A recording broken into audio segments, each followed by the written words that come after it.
Okay, we had left off in chapter 23 where Darren was going to go hunt down Mr. Crupsley. He was going to sneak out, and if he couldn't force the cure out of him, he wouldn't come back at all. I had to wait until almost 11 o'clock. I would have gone earlier while Mom was at the hospital, but a couple of Dad's pals came around with kids of their own, and I had to play host. Mom returned home at about 10. She was tired, so Dad quickly cleared the house of visitors. They had a cup of tea and a chat in the kitchen, then went up to bed. I let them drift off to sleep, then snuck downstairs and let myself out the back door. I sped through the night like a comet. Nobody saw or heard me. I moved so fast. I had a cross in one pocket, which I found in Mom's jewelry box, and a bottle of holy water in the other, which one of Dad's pen pals had sent us years ago. I wasn't able to find a stake. I thought about bringing a sharp knife instead, but would have cut myself. I'm clumsy with knives. The old theater was pitch black and deserted.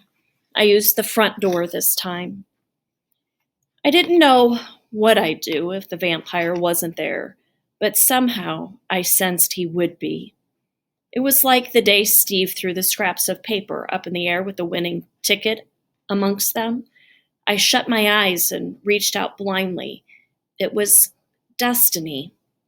It took a while to find the cellar. I'd brought a flashlight, but the battery was almost dead, and it flickered out after a couple of minutes, leaving me to grope through the dark like a mole. When I did find the steps, I started straight down, not giving fear time to catch up. The farther down I went, the brighter it got, until I reached the bottom and saw 5 tall, flickering candles. I was surprised. Weren't vampires supposed to be afraid of fire? But glad. Mr. Crupsley was waiting for me at the other end of the cellar. He was sitting at a small table, playing a game of cards with himself. "Good morning, Master Shan," he said without looking up. I cleared my throat before replying. It's not morning, it's the middle of the night." "To me, this is morning," he said, then looked up and grinned. His teeth were long and sharp. This was the closest to him I'd been, and I expected to see all sorts of details like red teeth, long ears, narrow eyes. But he looked like a normal human, albeit a tremendously ugly one. "You've been waiting for me, haven't you?" I asked. "Yes," he said. "How long have you known where Madame Octa was?" "I found her the night you stole her," he said. "Well, why didn't you take her then?" He shrugged. "I was going to, but I got to thinking about the sort of boy who would dare steal from a vampire, and I decided you might be worth further study." "Why?" I asked, trying to keep my knees from knocking together. "Why, indeed?" he replied mockingly. He snapped his fingers, and the cards on the table jumped together and slid back into the pack by themselves. He put it away and cracked his knuckles. "Tell me, Darren Shan, why have you come? Is it to steal from me again? Do you still desire Madame Octa?" I shook my head. "I never want to see that ugly monster again," I snarled. She will be so sad to hear that." "Don't make fun of me," I warned him. "I don't like being teased." "No? And what will you do if I continue?" I pulled out the cross and bottle of holy water, and I held them up. "I'll strike you with these," I roared, expecting him to fall back frozen with fear. But he didn't. Instead, he smiled, snapped his fingers again, and suddenly the cross and plastic bottle were no longer in my hands. They were in his. He studied the cross, chuckled, and squeezed it into a little ball as though it were made of tinfoil. Next, he uncorked the holy water and drank it. "You know what I love?" he asked. "I love people who watch lots of horror movies and read horror books, because they believe what they read and hear and come packing silly little things like crosses and holy water instead of weapons that could do real damage like guns and hand grenades. You mean crosses don't hurt you? I stammered. Why should they? He asked. Because you're evil, I said. Am I? He asked. Well, yes, you must be. You're a vampire. Vampires are evil. You should not believe everything you are told. It is true that our appetites are rather exotic, but just because we drink blood does not mean that we are evil. Are vampire bats evil when they drink the blood of cows and horses? Well, no, but that's different. They're animals. Humans are animals too, he told me.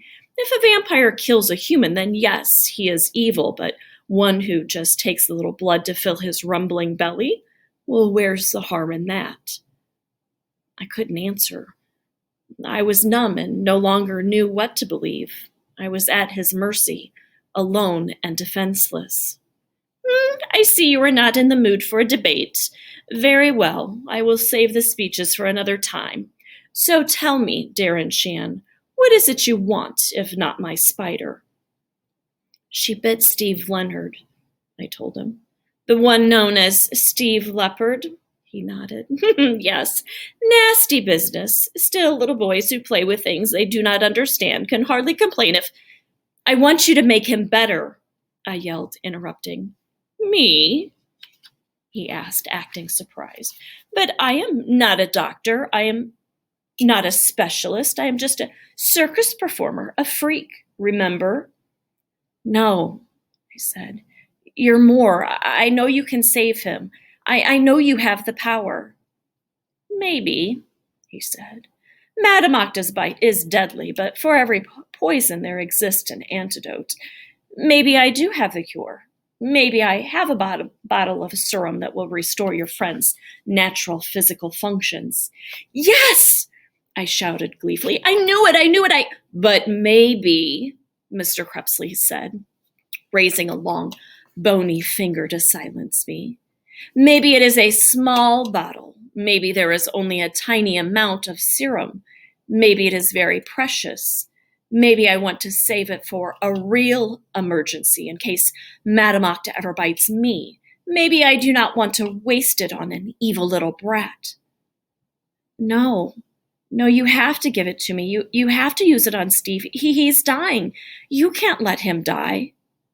I most certainly can, Mr. Crepsley laughed. What is your friend to me? You heard him the night he was here. He said he would become a vampire hunter when he grew up. But he didn't mean it, I gasped. He only said that because he was angry.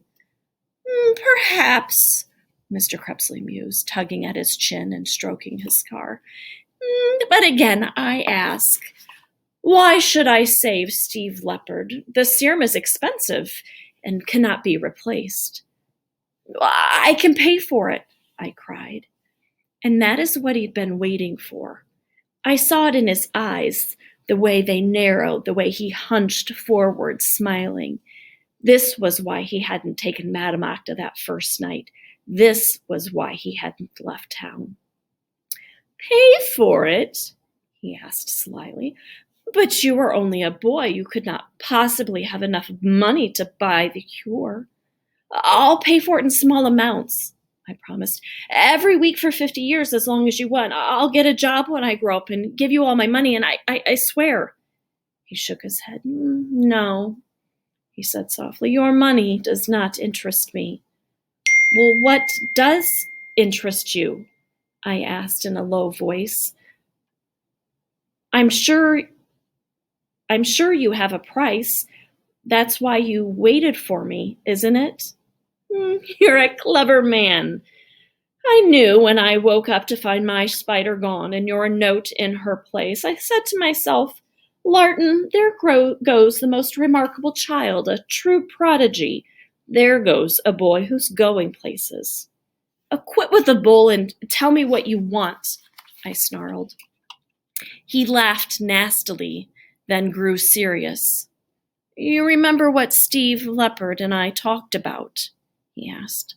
Well, of course, I replied. He wanted to become a vampire. You said he was too young, so he said he'd become your assistant, and that was all right by you, but then you found out he was evil, so you said no.